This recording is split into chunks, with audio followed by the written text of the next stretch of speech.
Hello students, welcome to Study Maths. Today we are going to complete our exercise 7.1 of chapter number 7 triangles. So let's begin. Question number 3 में हमें बोला है, ये figure दे रखी है और बोला है कि AD and BC are equal perpendiculars to a line segment AB. AD और BC इक्वल बोला है हमें और हमें शो करना है दैट CD bisects AB. ये जो CD लाइन है ये AB को बाइसेक्ट कर रही है. इसका मतलब हमें टू प्रूफ करना है कि OB इक्वल OA. ये हमें प्रूफ करना है. तो स्टार्ट करते हैं. सबसे पहले हम इन दो ट्राइंगल्स को अगर हमने कॉन्ग्रुएंट प्रूफ कर दिया तो बाय CPCT ये दोनों कॉन्ग्रुएंट हो जाएंगे, मतलब इक्वल हो जाएंगे. ठीक है. तो सबसे पहले इन ट्राइंगल BOC, ये रहा BOC और AOD, इन दोनों ट्राइंगल की बात करें तो एंगल BOC ये वाला एंगल इस वाले एंगल के इक्वल होगा. चैप्टर नंबर 6 में हमने पढ़ा था लाइन्स एंड एंगल्स में कि दोनों वर्टिकली अपोजिट एंगल्स होते हैं. उसके बाद BC इक्वल AD, ये तो गिवन ही है. और तीसरा हमें ऐसे डायग्राम में, परपेंडिकुलर वर्ड भी क्वेश्चन में यूज हुआ है और डायग्राम में ऐसी शेप भी बनी है. ये भी मैंने आपको पिछली वीडियोस में बता रखा है कि इसका मतलब 90 डिग्री होता है. दो ट्राइंगल के ये एंगल भी 90 डिग्री हो गए तो ये दोनों ट्राइंगल कॉन्ग्रुएंट हो गए क्योंकि हमें तीन चीजें इक्वल प्रूफ करनी होती हैं. तो by AAS angle side rule से हमारे दोनों ट्राइंगल कॉन्ग्रुएंट प्रूफ हो गए. अब दोनों ट्राइंगल कॉन्ग्रुएंट प्रूफ हो गए तो OB इक्वल OA हो जाएगा by CPCT. Okay, that is corresponding parts of congruent triangles. तो CPCT से ये दोनों इक्वल प्रूफ हो गए. तो अब ये प्रूव हो गया क्योंकि OB इक्वल OA है तो इसका मतलब O जो है वो मिड पॉइंट है और अगर O मिड पॉइंट है तो CD बाइसेक्ट कर रही है AB को. ये पूरा प्रूव हो गया. यहाँ तक करेंगे तो भी आंसर सही है. ये आगे मैंने आपको और अच्छे से एक्सप्लेन करने के लिए बताया. क्वेश्चन नंबर 4 देखते हैं. ये हमारे पास फिगर है L and M are two parallel lines. L और M दो पैरेलल लाइंस हैं. सब कुछ हमें गिवन है. हमें ये वाला ट्राइंगल ABC इस वाले ट्राइंगल को CDA इस ट्राइंगल के कॉन्ग्रुएंट प्रूफ करना है. तो कैसे करेंगे? ठीक है. तो सबसे पहले अगर हम देखें P और Q पैरेलल लाइंस बोली हैं तो, और ये AC उनका ट्रांसवर्सल हो गया जो बीच में से कट करता है दोनों लाइंस को. तो ये वाला जो एंगल होगा ये इस वाले एंगल के इक्वल होगा. क्यों होगा? क्योंकि ये ऑल्टरनेट इंटीरियर है. अगर आपको ट्राइंगल्स चैप्टर कंप्लीट करना है, अच्छे से समझना है, तो उसके लिए आपको पहले लाइंस एंड एंगल्स आना चाहिए. जो मैंने करा रखा है आप कहीं से भी करो पर वो पहले आपको आना चाहिए. तो अब ये दोनों एंगल्स इक्वल प्रूव हो जाएंगे बाय ऑल्टरनेट इंटीरियर. उसके बाद L और M भी पैरेलल बोली हैं और उसमें हमारे पास AC फिर से ट्रांसवर्सल हो गया. तो इस केस में BCA एंड DAC ये वाले भी हमारे ऑल्टरनेट इंटीरियर हो गए और BAC ये वाला इसके ऑल्टरनेट इंटीरियर हो गया. ये दो ऑल्टरनेट इंटीरियर एंगल्स हमें मिल गए. अब हम प्रूफ स्टार्ट करते हैं. दो एंगल हमारे पास है, एक साइड कॉमन है, AC और AC कॉमन है. तो तीन चीजें हमारे पास हो जाएंगी और ये ट्राइंगल्स कॉन्ग्रुएंट प्रूफ हो जाएंगे. तो सबसे पहले angle BAC equal angle DCA, यहाँ ब्रैकेट में लिखना होगा ऑलरेडी प्रूव्ड. यहाँ पर भी सेम ऑलरेडी प्रूव्ड. और यहाँ पर AC इक्वल AC मैंने नहीं लिखा है, वो आपको लिखना है कि AC इक्वल AC जो कि कॉमन है दोनों में, दोनों ट्राइंगल्स में. तो ये दोनों ट्राइंगल्स कॉन्ग्रुएंट हो गए bye angle side angle rule. अब हम क्वेश्चन नंबर 5 स्टार्ट करते हैं. इसमें भी हमें फिगर दी हुई है और दो पार्ट प्रूफ करने के लिए बोला है. पहला ये वाला ट्राइंगल इस ट्राइंगल के कॉन्ग्रुएंट प्रूफ करना है और दूसरा BP इक्वल BQ प्रूफ करना है. ठीक है. तो ये तो इजीली हो जाएगा बाय CPCT अगर हमने ये दोनों ट्राइंगल्स को कॉन्ग्रुएंट प्रूफ कर दिया. तो स्टार्ट करते हैं कैसे होगा कॉन्ग्रुएंट. सबसे पहले यहाँ पर आंसर छोड़ो, क्वेश्चन छोड़ो, फिगर देखो. दो ट्राइंगल्स को कॉन्ग्रुएंट प्रूफ करने के लिए क्या क्या दिया है. सबसे पहले AB तो कॉमन मिल गया, एक साइड मिल गई. दूसरे ये दो 90 डिग्री के एंगल्स दिख रहे हैं तो ये दोनों भी हो गए. और तीसरा यहाँ पर एंगल A के ऐसे लाइनें बनी है. इसका मतलब ये जितना बड़ा एंगल है उतना बड़ा ये एंगल है. मतलब L जो लाइन है वो A को बाइसेक्ट कर रही है, बीच में से दो पार्ट्स में डिवाइड कर रही है. तो इजीली हमारे पास दो एंगल एक साइड हो गई. तो यही सेम हम यहाँ पे लिख देंगे कि इन दोनों ट्राइंगल्स में AB इक्वल AB जो कॉमन है, एंगल P एंगल Q के इक्वल क्योंकि ये दोनों 90 हैं, और PAB ये वाला एंगल इस वाले एंगल के इक्वल है क्योंकि L जो है वो एंगल A को बाइसेक्ट कर रही है. तो ये दोनों ट्राइंगल कॉन्ग्रुएंट हो गए bye angle side angle rule. First part यहाँ पे फिनिश हो गया. सेकंड पार्ट यहाँ पे आएगा बाय CPCT से. ये दोनों भी हमारे पास इक्वल आ जाते हैं. अब 6th क्वेश्चन करते हैं. 6 क्वेश्चन है, ये हमें ये इंपॉर्टेंट क्वेश्चन है और थोड़ा सा दिमाग भी लगाना पड़ेगा इस क्वेश्चन को समझने के लिए। ए सी इक्वल ए ई दिया है, मतलब जहाँ डबल लाइन है डबल लाइन है, ये दोनों इक्वल है। सिंगल लाइन इक्वल है, और ये जो एंगल है, एंगल में सिर्फ इतना हिस्सा और ये वाला पार्ट, ये दोनों इक्वल दिए हैं, बीच वाले का कोई रोल नहीं है। बीच वाला हमें यूज़ करना पड़ेगा, वो मैं बताता हूँ कैसे। हमें शो दैट करना है बी सी, ये जो पूरी बड़ी लाइन है ये डी ई के इक्वल है। अब इसके लिए मतलब हमें 2 ट्राइंगल्स चाहिए। बी सी किस ट्राइंगल में आ रहा है, ये रहा बी सी, फिर ए सी और फिर ए बी। तो एक तो हमारे पास आ गया ए बी सी ट्राइंगल। दूसरा हम देखें डी ई इधर आ रहा है, ए ई और ए डी। दूसरा हमारे पास आ गया ए डी ई। मतलब हमें इन दोनों ट्राइंगल को अगर हमने कॉन्ग्रुएंट प्रूव कर दिया तो हमारी B C equal D E हो जाएगा by C P C D. तो अब देखो कैसे कॉन्ग्रुएंट प्रूव करेंगे। क्या क्या इक्वल होना चाहिए ए बी सी और ए डी ई में, कुछ भी ऐसा है? तो देखो सबसे पहले ए बी और ए डी हमें इक्वल दिए हैं कि जो ए बी है वो ए डी के इक्वल है, क्वेश्चन में गिवन है। ए सी और ए ई भी क्वेश्चन में इक्वल गिवन है।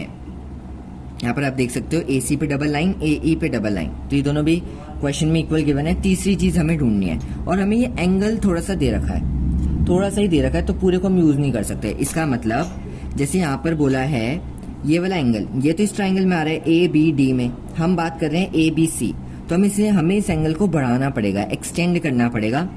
और यहाँ पर जो ट्राइंगल आ रहा है, ट्राइंगल के अंदर एंगल आ रहा है ये वाला, इसके अंदर ए डी ई नहीं आ रहा क्योंकि डी वाली लाइन का हिस्सा नहीं आ रहा। तो डी और यहाँ पर क्या करेंगे हम, ये दोनों तो इक्वल हैं। अगर मैं इस पूरे को बढ़ा के इतना कर दूं और इस पूरे को बढ़ा के इतना कर दूं तो क्या दोनों इक्वल होंगे? ज़रूर होंगे। ठीक है, तो इसको हम कैसे कर सकते हैं? पहले एंगल बी ए डी, ये वाला एंगल इस साइड वाला, ई ए सी इस साइड वाला एंगल, दोनों इक्वल गिवन है। दोनों में हम ये वाला एंगल, ये जो छोटा वाला एंगल है ना, ये जिस पे मैंने अभी शेड किया, ये वाला एंगल, इसको ऐड कर देते हैं। तो add angle D A C on both sides, D A C को हमने दोनों साइड ऐड कर दिया, तो यहाँ पर बना B A D plus D A C, यहाँ पर बना ई ए सी प्लस डी ए सी, दोनों को ऐड करके क्या बनेगा? B A D. इतने से मैं ये पूरा ऐड कर दिया तो ये बी ए सी बन गया, ये डी ए ई बन गया, दोनों इक्वल प्रूव हो गए।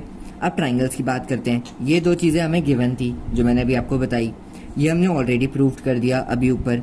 तो 2 साइड और एक एंगल, एस से ये दोनों ट्राइंगल्स कॉन्ग्रुएंट प्रूव हो गए, और बाय सीपीसीटी से जो हमें प्रूव करना था वो हमने प्रूव कर दिया। Now question number 7।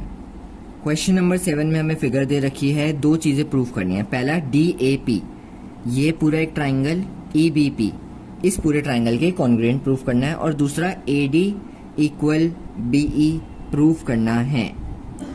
ठीक है, A D and B E prove करना है। तो ये ए डी और बी ई तो इन्हीं दोनों ट्राइंगल्स के पार्ट हैं जो हमें पहले कॉन्ग्रुएंट प्रूव करना है। तो सेकंड पार्ट में हमें कोई मेहनत करने की ज़रूरत नहीं है, वो सीपीसीटी से प्रूव हो जाएंगे।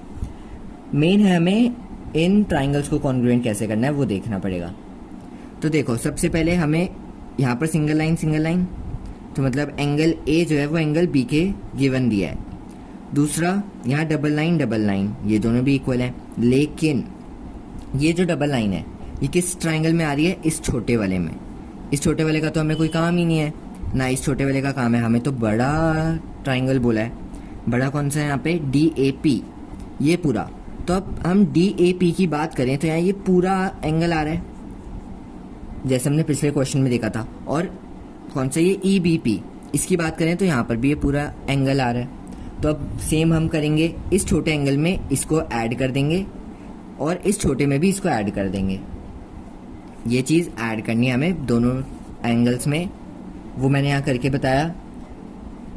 Okay, E P A D P B के इक्वल है, ये वाला ई पी ए ये वाला है, डी पी बी ये वाला है, ये दोनों आपस में इक्वल गिवन दिए हैं। इसमें ये वाला हिस्सा हमने ऐड कर दिया जो कि है ई पी डी, इसको ऐड कर दिया दोनों साइड में, तो ये बन गया ए पी डी और बी पी ई। यहाँ तक कोई डाउट नहीं है? तो फिर देखो सिंपल था कि हमें ऐड करके उतना बड़ा हिस्सा चाहिए जो हमारे दोनों ट्राइंगल्स में हो। ये छोटा हिस्सा दोनों ट्राइंगल्स में है ही नहीं, तो वो किसी काम का ही नहीं, उसको हम मॉडिफाई करेंगे। ठीक है, मॉडिफाई करके हमारे पास ये आ गया। अब 2 ट्राइंगल्स की बात करते हैं। चलो अब इन 2 ट्राइंगल्स में क्या क्या है? एक सेकेंड, हाँ, एंगल ए एंगल बी के इक्वल गिवन दे रखा है, A P equal B P, proved already. Proved already कैसे? पी जो है हमें मिड पॉइंट बोला है क्वेश्चन में, मैं आपको क्वेश्चन दिखा दूं, क्वेश्चन में बोला है P is the mid point. तो पी अगर मिड पॉइंट है तो ये वाली साइड इस वाली साइड की इक्वल होगी, ये मैंने यहाँ लिख दिया, A P equal B P, proved already, क्योंकि P is the mid point तो ये दोनों इक्वल हो गए। दूसरा, ये हमने ऑलरेडी प्रूव किया ऊपर इन दोनों एंगल्स को, तो ये ट्राइंगल कॉन्ग्रेंट हो गए, ये साइड है, ये एंगल है, ये एंगल है, तो एंगल साइड एंगल से ये दोनों कॉन्ग्रेंट प्रूव हो गए। और जो लास्ट में हमें प्रूव करना था वो हमने सीपीसीटी से प्रूव कर दिया, जो सेकंड पार्ट था। ओके, ऊपर वाला फर्स्ट पार्ट था। क्वेश्चन 7 भी हमारा फिनिश हो गया। क्वेश्चन नंबर 8 करते हैं। क्वेश्चन नंबर 8 स्टार्ट करते हैं। हमारे पास फिगर है, एम मिड पॉइंट बोला है, तो इसका कोई ना कोई अगर क्वेश्चन में कुछ भी ऐसा दिया हो तो मतलब वो इन्फॉर्मेशन यूज होनी ही होनी है। एम मिड पॉइंट है तो वो इन्फॉर्मेशन यूज होगी, ठीक है। अब कहाँ पर यूज होगी वो देखना पड़ेगा। तो अब देखो कैसे, एम मिड पॉइंट है तो वो इसके भी, ये दोनों भी इक्वल होंगे क्योंकि एम मिड पॉइंट है, और ये दोनों भी इक्वल होंगे आपस में। अब करते हैं, डी एम और सी एम इक्वल है और ए एम एम भी इक्वल है क्योंकि ये मिड पॉइंट है, ये मैंने आपको समझा दिया। उसके बाद शो डैट, 4 पार्ट हमें शो करने हैं, ये भी क्वेश्चन इंपॉर्टेंट है। तो पहला है ए एम सी ट्राइंगल को कॉन्ग्रेंट प्रूव करना है बी एम डी के, ए एम सी ये वाला ट्राइंगल, बी एम डी इस वाले ट्राइंगल के कॉन्ग्रेंट प्रूव करना है। ओके, तो कैसे होगा? सबसे पहले मुझे तो यहाँ पर ये दोनों एंगल दिख गए, वर्टिकली अपोजिट एंगल, पहला काम हो गया हमारा, वेरी इजीली हो गया, ठीक है। उसके बाद हम स्टार्ट करते हैं, फिर देखते हैं कैसे कैसे हमें प्रूव करना है।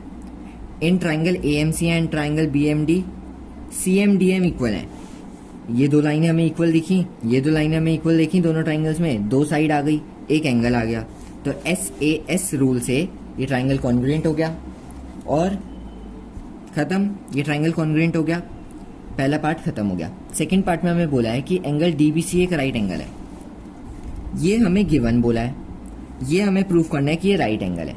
अब अगर एक बात सोचो, ये पूरा एंगल और ये पूरा एंगल, इसके लिए अगर मैंने 2 ट्राइंगल को कॉन्ग्रुएंट कर दिया तो ये दोनों सीपीसीटी से इक्वल हो जाएंगे, और अगर ये 90 तो ये भी 90। लेकिन उसके लिए हमें कोई बड़े बड़े ट्राइंगल्स चाहिए होंगे और उतनी इन्फॉर्मेशन हमें गिवन ही नहीं है। तो इसका एक और तरीका है, वो क्या है?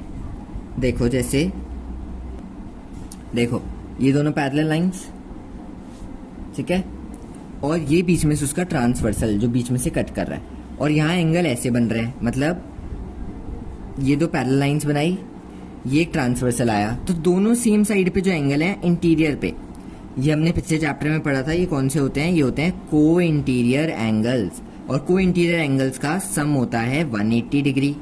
तो वही सेम चीज हम यहाँ लिख देंगे कि बीसी ट्रांसवर्सल है, ये दोनों पैरेलल है, तो दोनों को प्लस करके 180 क्योंकि ये को इंटीरियर है। एक एंगल जो बीसीए है वो हमें 90 गिवन है, तो दूसरा ऑब्वियसली वो भी 90 आ जाएगा, यहाँ मैंने 180 लिख दिया गलती से, 90 आएगा इधर। ओके, तो बीसीए 90 गिवन है, तो बीसीए की जगह 90 प्लस डीबीसी इक्वल 180, 90 प्लस और उधर जाके माइनस, तो 90 आंसर आ गया। ओके, ये भी प्रूव हो गया। सी पार्ट में हमें बोला है कि डीबीसी इतना बड़ा जो ट्राइंगल है, ये इतने बड़े ट्राइंगल के कॉन्ग्रुएंट प्रूव करो। अब हमें ये जो 90 डिग्री प्रूव करवाया ना, हो सकता है कि इसकी जरूरत पड़ जाए, क्योंकि ये नहीं तो ये तो बाद में भी दे सकते थे कि ये दोनों कॉन्ग्रुएंट हैं, और इसके अगले पार्ट में दे दें कि उन्हें प्रूव करो बाय सीपीसीटी, वो प्रूव हो जाता। अगर ये कॉन्ग्रुएंट बाद में पूछा है तो इसका मतलब ये यूज होने वाला है कहीं ना कहीं इसी ट्राइंगल में। तो अब ये 90-90 ये दोनों इक्वल आ जाएगा, जो हमने अभी अभी प्रूव किया, ऑलरेडी प्रूव्ड, ठीक है। दूसरा देखो, कुछ दिख रहा है इक्वल, स्टार्ट करते हैं, फिर मैं वहीं बताता हूँ। As triangle AMC and triangle BMD are congruent. AMC और BMD को हमने कॉन्ग्रुएंट प्रूफ किया था फर्स्ट पार्ट में, ठीक है। फर्स्ट पार्ट में जो हमें बोला ऊपर, उसमें हमने इक्वल प्रूफ किया, कॉन्ग्रुएंट प्रूफ किया, तो ACBD इक्वल हो जाएंगे बाय CPCT। फिगर से देखो, ये 2 छोटे वाले ट्राइंगल हमने कॉन्ग्रुएंट प्रूफ किए थे फर्स्ट पार्ट में, तो ये वाली जो साइड है ये इस वाली साइड के कॉन्ग्रुएंट हो जाएगी वेरी इजीली। तो ये अब हमें बड़े वाले ट्राइंगल में हेल्प करेगी, कॉन्ग्रुएंट बोल दिया मैंने, इक्वल हो जाएगी बाय CPCT। अब बड़े वाले ट्राइंगल में ये हेल्प करेगी, तो AC equal BD by CPCT हो गया। और B D equal C A, same ही लिख दिया मैंने। ये हमने अभी अभी प्रूफ किया बाय CPCT। उसके बाद 90 डिग्री जो मैंने बताया कि ऊपर वाला पार्ट यूज होगा। और तीसरा हमें CB जो था वो कॉमन था दोनों केसेस में ये कॉमन दिया हुआ था, तो S से ये दोनों कॉन्ग्रेंट प्रूफ हो गए। लास्ट पार्ट बोला है CM को हाफ ऑफ AB प्रूफ करना है। तो एक बार हम CM देखते हैं और AB देखते हैं, फिर देखते हैं कैसे हाफ प्रूफ करें। CM ये छोटा वाला, AB ये इतना बड़ा। अब CM इसका हाफ कैसे है वो हमें प्रूफ करना है। तो ये अब हम कैसे प्रूफ करेंगे, देखो अब कैसे प्रूव हुआ। एज ट्राइंगल DBC, जो हमने थर्ड पार्ट में 2 ट्राइंगल प्रूफ किए, तो उसके हिसाब से DC AB के इक्वल होगा। ये देखो स्टार्टिंग का लास्ट का, इसके स्टार्टिंग का इसके लास्ट का, ये दोनों इक्वल हो गए बाय CPCT। अब मैं आपको यहाँ पे फिगर बना ही या फिर यहाँ आ जाएगी, शो हो जाएगी, एक सेकेंड। चलो अब देखो हमारे पास DM CM इक्वल दिए थे, DM और CM ये ऑलरेडी गिवन था। और हमने प्रूफ क्या किया कि जो DC है वो AB के इक्वल है। अगर ये आधा हिस्सा इस आधे हिस्से के इक्वल है, ये हाफ पार्ट इसके इक्वल है, और ये जो बड़ी सी लाइन है ये इस बड़ी सी लाइन की इक्वल है, तो क्या होगा, CM यहाँ पर मैं नेमिंग कर दूं C M D A and B। जो CM है वो हाफ ऑफ DC की इक्वल है, क्योंकि जो बड़ी सी लाइन है इसका आधा है CM, और जो हाफ ऑफ DC है, जो DC है वो AB की इक्वल है, तो ये हाफ ऑफ AB भी हो गया। तो ये हेंस प्रूव। इसको मैं दोबारा आपको समझाता हूँ, अच्छे से क्लियर करते हैं। इसमें थोड़ा सा बस दिमाग लगाना है कि देखो अगर मैंने बोला ये एक पॉइंट है, ये जो बड़ी वाली लाइन मैंने बनाई और ये जो लाइन बनाई, इसका नाम हो गया AB, इसका हो गया DC यहाँ तक, ठीक है, इसके आगे नहीं है। ये दोनों इक्वल हैं, AB जो है वो DC के इक्वल है। दूसरा अगर मैंने बोला ये मिड पॉइंट M हो गया, CM जो है वो MD के इक्वल है, ठीक है, यहाँ पे देखो CM MD के इक्वल है, ये मैंने आपको बता दिया। तो क्या CM जो है वो हाफ है DC के? अगर ये दोनों इक्वल हैं तो जो CM है ये तो बड़ी लाइन का आधा ही हो गया, तो CM is equals to half of DC को हमने किसके इक्वल प्रूफ किया था, AB के, तो DC की जगह हम AB लिख सकते हैं, हेंस प्रूफ। इसी के साथ आपकी 7.1 एक्सरसाइज फिनिश हो गई है। That's all for today's video. Next video में हम 7.2 के क्वेश्चन नंबर 1, 2, 3 करेंगे। उसके बाद मैं पहले आपका चैप्टर नंबर 12 फिनिश करवा दूंगा। 12 है या 10 है जो भी है, वो हिरोन्स फार्मूला वाला। तो ओल्ड एडिशन में 12 है, न्यू एडिशन में 10 है। तो हिरोन्स फार्मूला मैं वन शॉट एक ही वीडियो में कवर करवा दूंगा पूरा। तो तब तक के लिए अगर आपको समझ आ रहा है ट्राइंगल चैप्टर तो वीडियो को लाइक करें और चैनल को सब्सक्राइब करें। और बाकी वीडियोस देखने के लिए आप चैनल पर विजिट कर सकते हैं। Okay, so thank you everyone.